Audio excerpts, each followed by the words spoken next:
Noong Enero, inilunsad natin ang Kalinisan sa Bagong Pilipinas, kung saan pinakilos natin ang ating mga barangay upang maglinis sa kani-kanilang komunidad.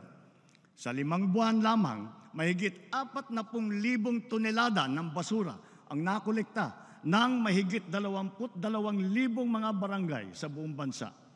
Inaasahan ko ang tuloy-tuloy na suporta ng mga lokal na pamahalaan sa paglilinis ng ating pamayanan.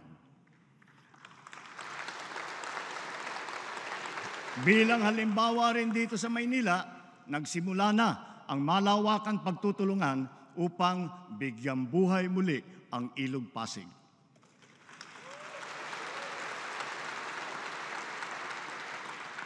As we enter the midterm, our infrastructure development remains sustained, strategic, and on schedule.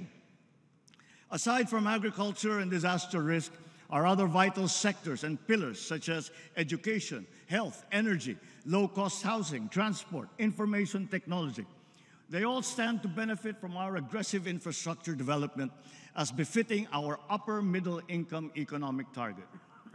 With the results that we have seen 2 years into this administration, we can claim that despite challenges, we are steadily progressing towards our targets in the medium term.